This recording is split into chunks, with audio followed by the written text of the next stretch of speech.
So, how do you beat this Monstro combo? It's going to be everywhere. Whether you're heading into locals, Infinity Weekend, or preparing for a DLC, you better have a plan for this OTK monstrosity. We've tested it, we've played against it, we've watched it delete board states, and we're going to show you what makes it tick, where it's fragile, and what actually stops it from popping off. So don't touch that dial, and do get ready for the info that you need to survive in this unexpected meta. First though, FPS Madness, what the heck even is this pile of random cards? Well, it's a pile of random cards that was put together very, very well and piloted very, very well by obviously Zan here. And let's have a look at it then, shall we? So it does look like a pile of random cards, and it really does when you look at it. You know, one off here or one off there, and yeah. But I suppose when you work your way through your entire deck, it doesn't matter if you got one off. You're guaranteed to see it. So yeah, it's a bit special. It's a bit special. We did talk about the potential of an OTK at the start of the set, especially with Monstro and the Luminary being so effective at what it does. So yeah, it's an interesting one. So for anyone who hasn't caught up on this deck list as yet, so Zan Syed had been keeping this one under wraps. Apparently his deck has been testing for a little while.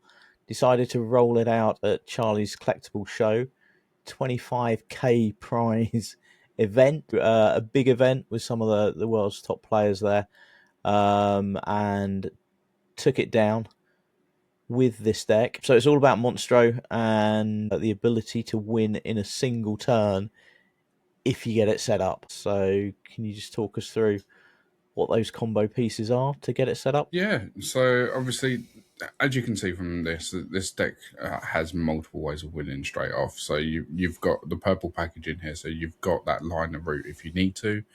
But if you do manage to get Monstro down and he survives the turn you play him, because you're not using him for the rush may as well be scrubbed off of the card. That's not what he's there for in this.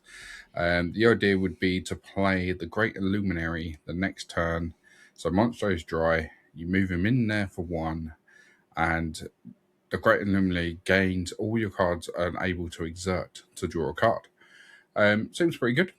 When you then compare it with Monstro's ability, where you can discard a card to ready this character, Monstro basically shifts its way through your entire deck.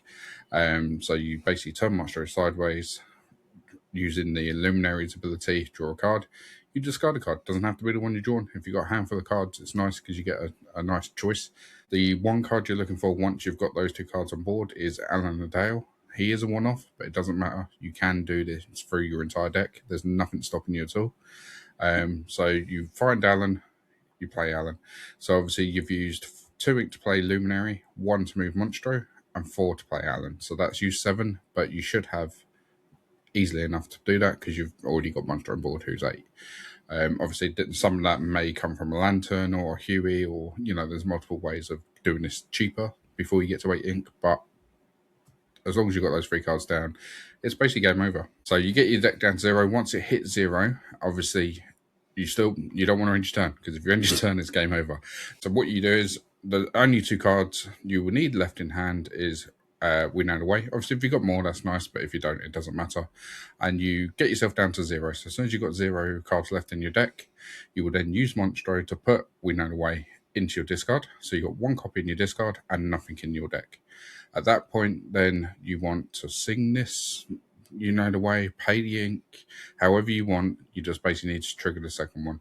Once you triggered the second one, you're going to put We Know the Way out of your discard into your deck.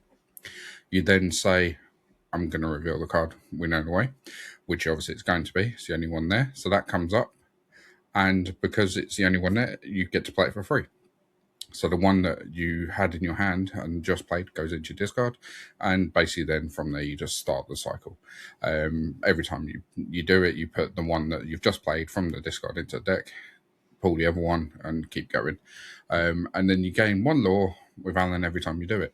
So if you're on 0 lore when this starts, you just do it 20 times and the game's over. I'd be surprised if your opponent, as soon as you start it once, will probably concede, because unless you mess up, and put something else in your deck, which you shouldn't do, you've won the game. They might wait off, you might make a mistake and accidentally do something that you're not supposed to do, but pretty much as soon as you start the combo, it's game over. So how do we stop it?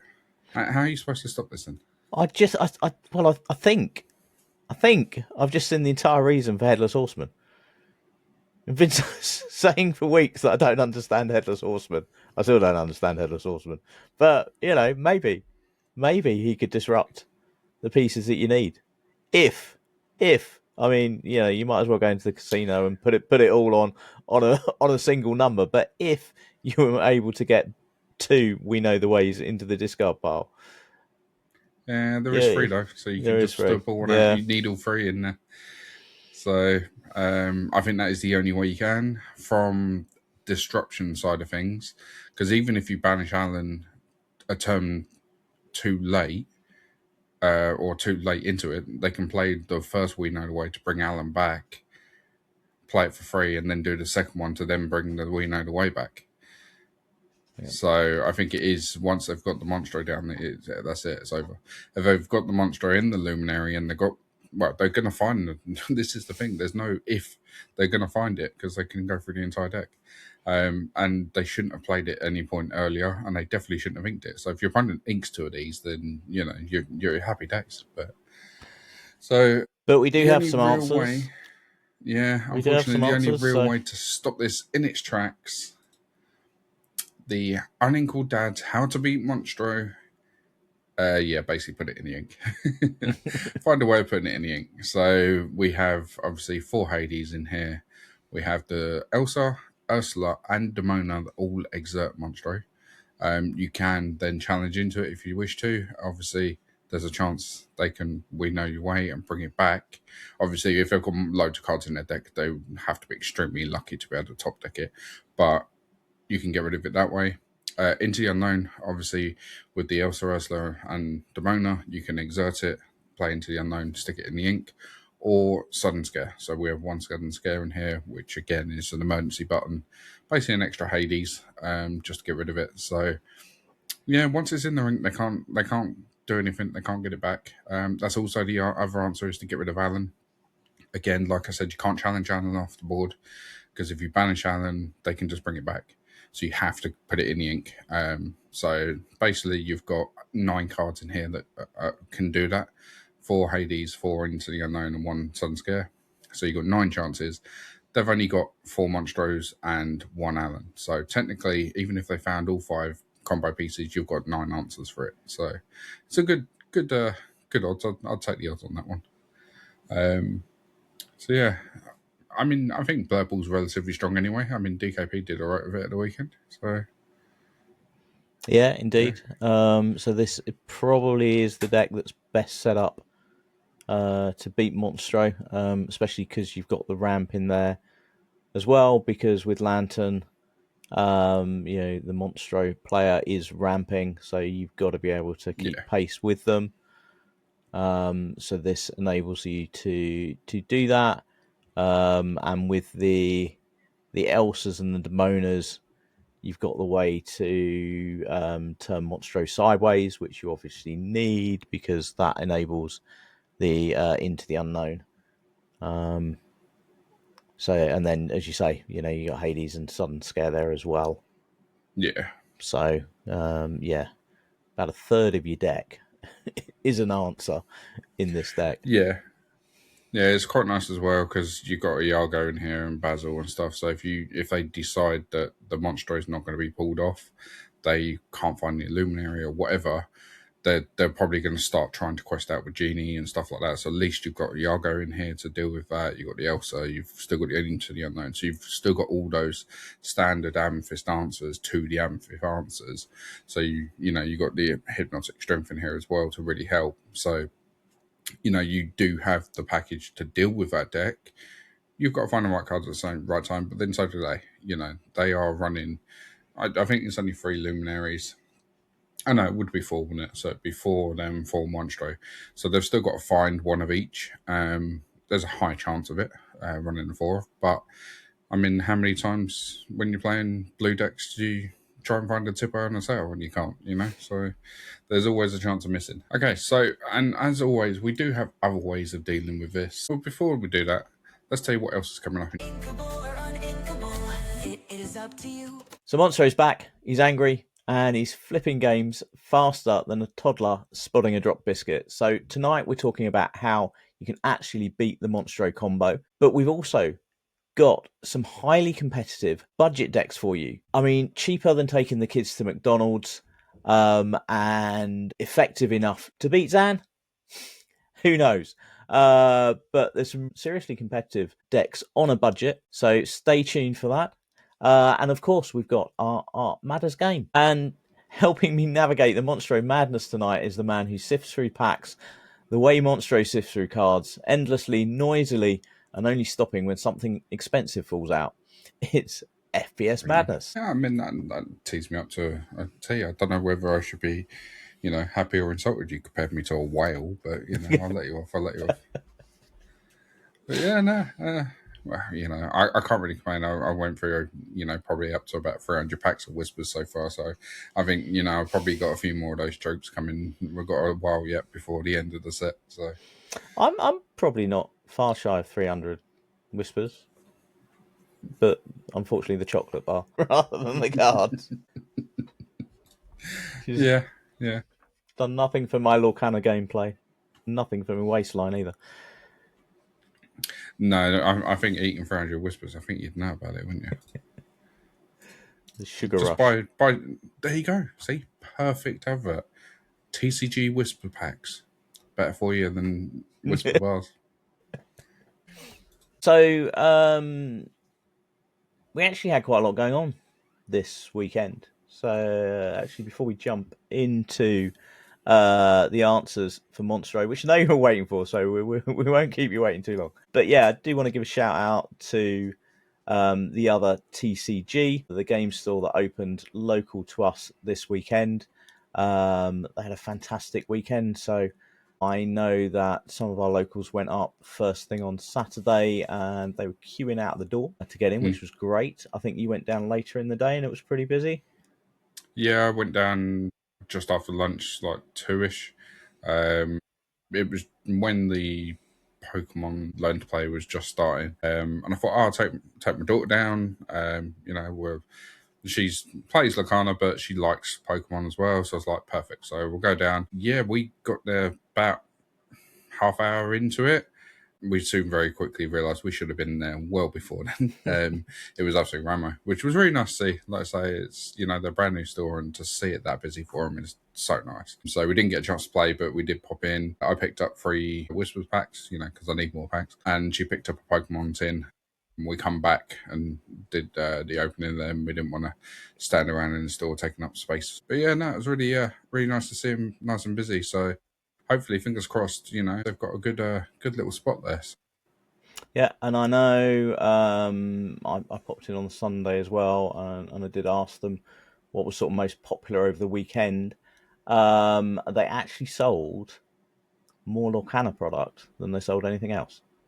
So interestingly, the more people went in maybe for Pokemon and some of the other learn to plays, but they actually sold quite a bunch of Lorcana products. So that's obviously encouraging Again, to I don't them. know whether that says more about us than them. Probably. But, I mean, when I popped in on the Saturday, one of our locals, give him a shout out, Adam, was in there just in front of me, buying a box of Whispers, because he has only pulled the one Cinderella, and sort of wants to pull some more. So he bought a box to try his luck. Not having the finances to do that, I bought 2 packs. Went back with Lily, sat in the car and opened them. The second pack had a Black Cauldron in it, so I was chuffed. It's a legendary that we haven't got. And then as I sort of pulled that up, I realised it was a double legendary pack. nice. And as we revealed that, it was a foil Cindy. So I sent the photo straight to Adam. I can imagine. You didn't need to buy a box, mate. Just buy 2 packs. Yeah, it wasn't best pleased. That was a bit harsh, a bit unfair. So sorry, Adam, for that one. But I couldn't resist. But yeah, so there was some good stuff pulled. I think somebody somebody pulled something quite expensive from a magic pack, I think, or a mystery. I think it was a mystery magic pack over the Oh, weekend. nice. So apologies, not my game. But yeah, so they had some cool cards pulled.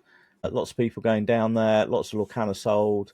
So yeah, they will respond to demand. So if people are buying a Yeah. Lorcana product, they will stock more Lorcana products. So yeah, a really good start. So shout out to the other TCG. And if you are in the Wisdom area, they are now opening Fridays, Saturdays, and Sundays. Check them out on Instagram at the other TCG, and pop down and say hi. Yeah, definitely. It's really nice in there. I'm looking forward to going playing our first event. You know, taking the Monstro, lot down there. Yeah, that's it. Maybe. maybe Nah, probably not. Let's be honest. I know too many ways of beating it now. six. I was going to say 16 people playing Monstro Combo, but maybe it's 15 people playing Monstro Combo and FPS Madness just trying to beat it. You have to be the one that does the opposite. You know, there's no point playing that deck. You play the one that beats it. So you know, what is that deck though? You know, Exactly. what is the deck that So beats it? I don't want to play Blurple. You know, That's it's all right. obviously the one We've covered that beats Burple. it. We know Burple's got a good chance. To be fair, how well Burple is running at the minute, it's got a good chance of being most things. It's quite a solid list at the minute. But how else could you do it? Well, there's a certain word up here, Kiwi. Obviously, we're used to seeing Kiwi birds in Blue Steel. Obviously, shout out to Holland for the Kiwi deck. Kiwi Ward is his new version. So this is extremely fast and has a fair amount of ward, which makes it really awkward. So obviously most people know the Kiwi deck. If you don't, obviously the idea is basically you just play out a lot of cards that move very, very quickly and make things very awkward for your opponent. You've got things in here that means they can't challenge. You've got Pete, obviously you've got bodyguards. If you start putting damage on the bodyguards, he's got Baymax. You've got the Gantu's back, 4 Gantu, quest for 4. If you don't get him off that board, then you're pretty much, you're cooked. Yeah, I mean this deck, this deck is a winner for me just for the fact it's got 4 Gantu in it. I mean, Yeah. so that's just awesome. So obviously the Kiwi deck has always run Alice, which obviously gives a character ward and +1. So quite often the first time it's used on a bodyguard, so it doesn't actually gain the +1 on the first time, but it does give you a bodyguard ward, and then from there onwards it's probably your bodyguard still, but you're gaining the +1. Whereas new for this set is obviously Fergus McDuck. So when you play this character, chosen character gains ward until the start of your next turn. So you basically have 2 ways of giving something a ward, which is powerful. I mean, it makes a big difference. Unfortunately, that purple list we talked about with all the options of dealing with Monstro will struggle dealing with this because you're not going to be able to get rid of anything that's got ward on it. You are going to have to challenge into 90% of this deck.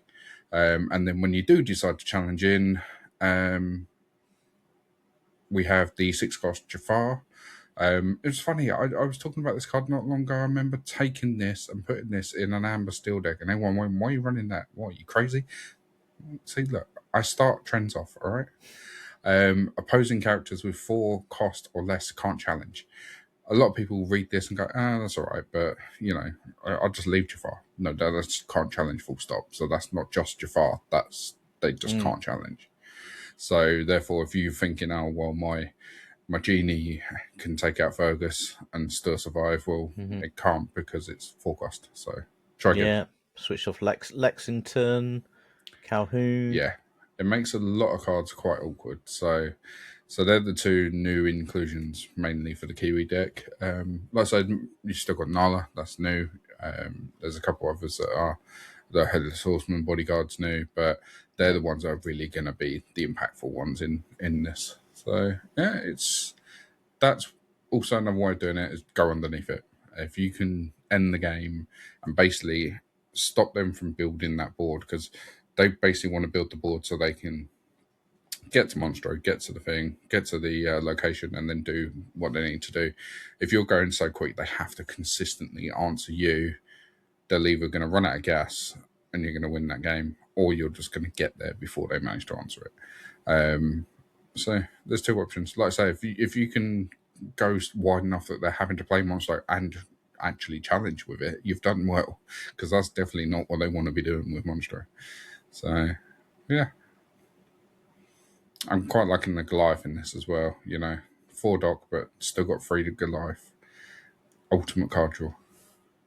Yeah, well, yeah, I think because we all know Doc. He either hides at the bottom of the deck, or 3 of them come into your hand at once.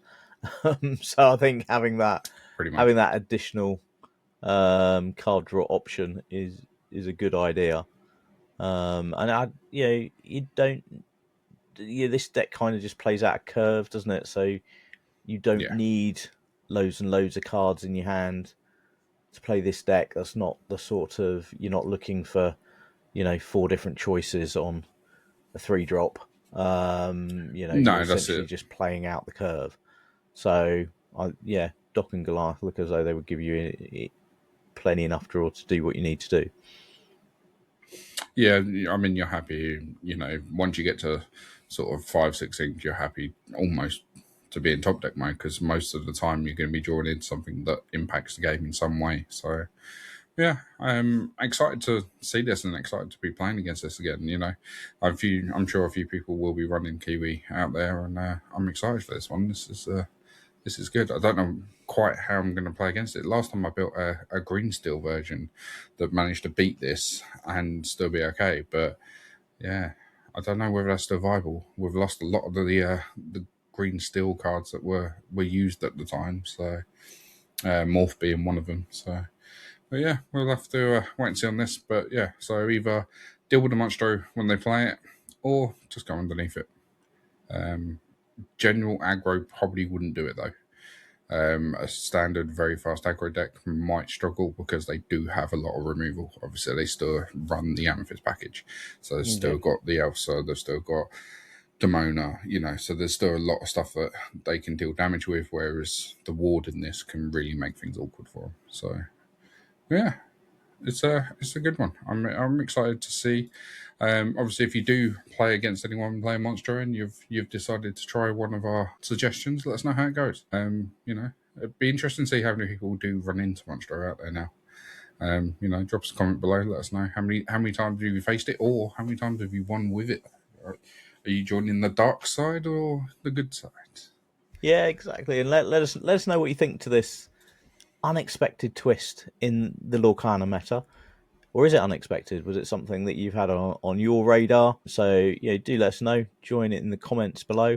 And if you haven't done so as yet, do hit that subscribe button. It drops us into your feed so that you see when we release a video. We only drop the one video a week. So, we're not going to overburden you. But if you like what you're hearing, if you're getting some value, hit that subscribe button. We really, really appreciate it, and we look forward to the conversation in the comments. Talking about, obviously, if you're finding value in the episode, let's talk about some value, shall we? Let's talk about the very, very cheap value of $77. Go. I mean, seriously, this is cheaper than taking the kids out to McDonald's. Well, first of all, what on earth are you buying the kids when you go to McDonald's? Because okay, $77 worth of McDonald's is. I need to borrow some other kids. Or get someone else to take my kids. Okay, maybe it's a little bit more than the McDonald's. Probably less than taking the kids to the cinema. Yes, that I'll agree. Yeah. It's aggro. It's burn. It is. It's damn scary. It's awkward to play against. That's what it is. I've played against this a few times in testing, and every single time I thought, right, I've got this under control, I've got a board, I win next turn, and then out of nowhere they will gain law with either the Imnatic Inkcaster or the gathering knowledge and wisdom out of nowhere that you didn't expect, and you're just like, oh, damn it! It's like you can't stop it. It's the law that you can't stop that's the issue. It's like they play things to board. You can deal with the stuff on board when they're gaining law with White Rose, Honey Maron, the Inkcaster, and Knowledge and Wisdom.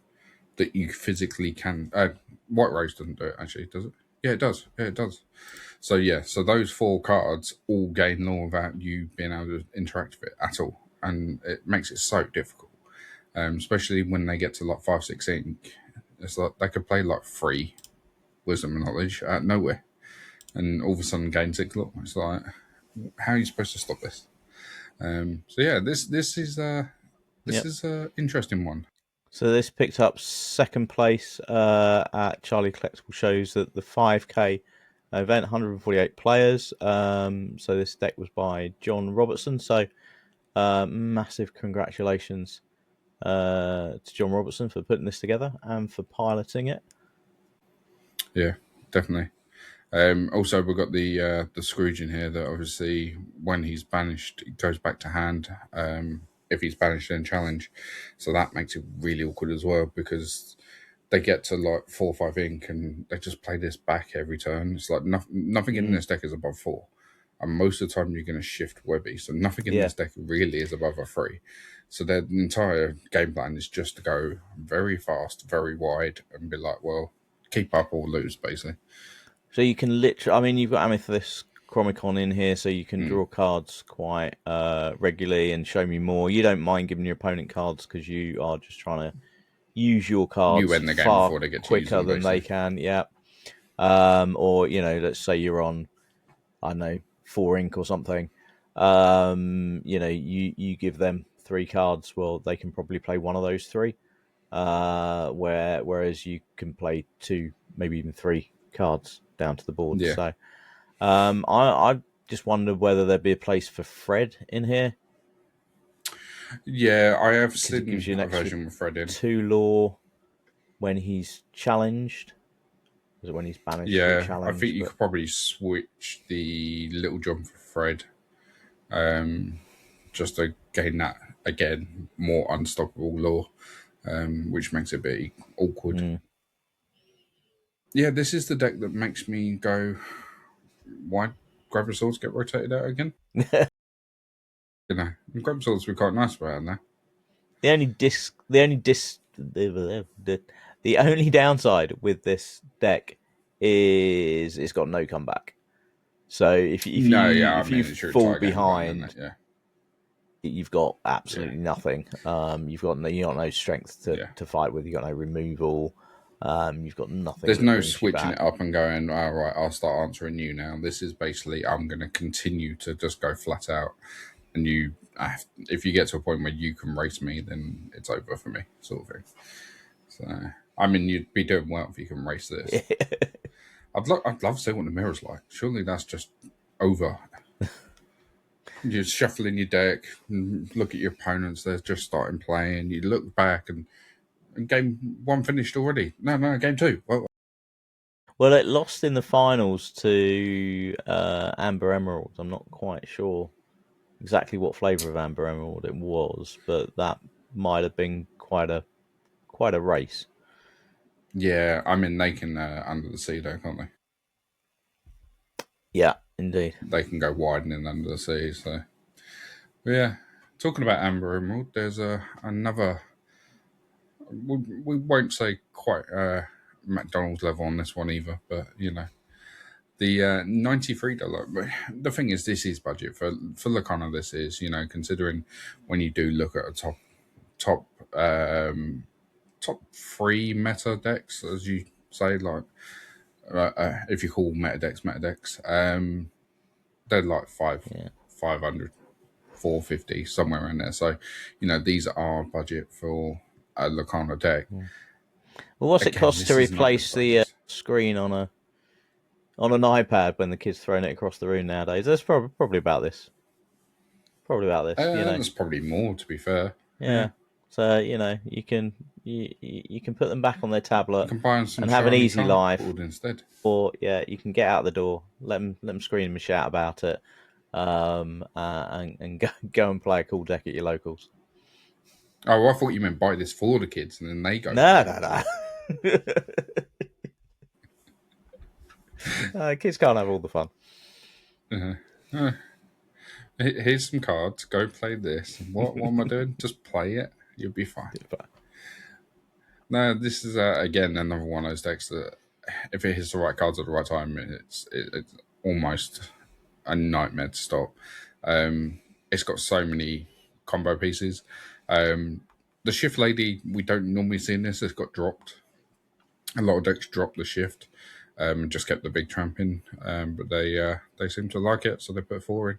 I mean, you bring 2 characters back at 2 costs or less, so the chance that you're probably going to bring 2 daisies back, or I mean, you can even bring a Go-Go back for the surprise lure, can't you? That's the issue with that card. You just don't. It's got so many different options. You have to watch out for so many different plays. Yeah, and the 3 Mowgli and the 3 Ursula. It's just that's going to make it really awkward against any steel deck. I mean, Mowgli's awkward against any blue deck. If you're going first, you play Mowgli on 2 and get rid of their ramp. You get rid of that sail. That could be game right there. Yeah. So you're looking to just. This is another deck where you can pretty much play this with about 3 ink down. Just looking to go really, really wide early on. Time your quests. It's not all about turning sideways with this deck. But you do have some answers. So not just Under the Sea, but also Lady is a really good answer. So whenever you play another character, Lady gets an extra +1, so you can suddenly start stacking up her strength, and she can suddenly answer something out of nowhere. Yeah. And she looks like a 0/3, and then all of a sudden she's a 6/3, and you're like, oh, okay.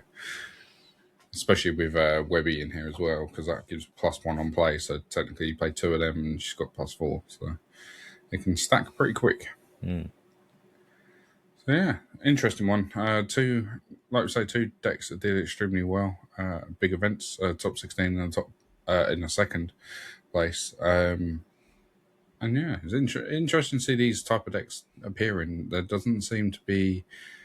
We're getting further and further into this set, and it doesn't seem to be leveling out as of yet. We just seem to be adding more and more new decks in, instead of like, okay, these are the top 4. Yes, we do have quite a strong. If you're playing anything in Amethyst, it's probably okay, but we're still looking at, there are other decks sneaking their way through. So it's that time of the episode for our Art Matters game. So last week we asked you, by the artwork on the card alone, which art you think would be an ideal personal shopper. So getting ready for Christmas, Christmas shopping season. You're going out there, you've got to buy the ideal presents. Buy the artwork on the card alone. Who looks like they'd be the ideal person to help you with that? And we had some awesome responses. So Mr. DJ Atomica says Cusco, temperamental emperor, because he looks as though he knows what he wants. Yeah, I think that's a good one. Like I say, he's going to be like, yep, we want this, and this. You don't get a choice about it. This is what's happening. Yeah, I like that. Decisive. In there, get your shopping done. And off for lunch. Can he help you with Amazon orders as well? Just in case you don't want to actually go out to the shop. Help me stop ordering stuff on Amazon. That would probably help. I mean, yeah. I definitely need that. I definitely need to log out of Amazon and just forget my login. That's definitely what I need to do. Next up, we have Bev, who said Pleakley. Looks like he would be helpful. I can see that. He looks like he's going, Hi, how may I help? You know, you just walked in the store. I'm going to follow you around and help you out. So, yeah. I mean, just don't knock his, little transformer. Oh, no, he is. No, he's normal there, isn't he? Yeah. I was going to say you reveal the alien, but that is the alien. So, yeah, that's a good one. Okay, so next up we have Me and My Shoes. So Me and My Shoes said, Emily Quackfast, level-headed librarian. It looks like she has a detailed list of who wants what for Christmas, and she already has a list of what you've previously bought, so you don't repeat purchase. So That's that's what I smart. need. Yeah, every Christmas, right? There's always someone that I've bought something for, and I've been organised, so I've bought it fairly early, and I've put it away, and I've completely forgotten about it. And then I bought something else because I've completely forgotten about it. And then you come to wrap it all up, and I'm like, Yeah. whatever. So you're gonna get extra. So yeah, I need someone So like what that. you want for Christmas is an Excel spreadsheet, yeah? Yeah, but what I need is someone to manage the Excel spreadsheet for me because I forget to put it on there. That's the problem. So I think your one for this week is... Yeah, this is Honest John. He looks like a snappy dresser here, I think, Okay. and able to swindle me a bargain. So that's what I This is need. true. This is true. He's going to get me everything at a nice big discount. Nice. We like that. I mean, that's what we like. I went for Rapunzel. I feel like this is very inviting. She'd be like, "Come and have a look." You know, I've got all the good stuff. I keep it all behind this curtain. It doesn't sound like you're going to get mugged as you go through at all. So yeah, that was a good one. So the Art Matters game for this week is... This week we've gone for a slightly different one. So, from Art Alone, as always, who would be the Games Master? So, you know, we're not far from Christmas now.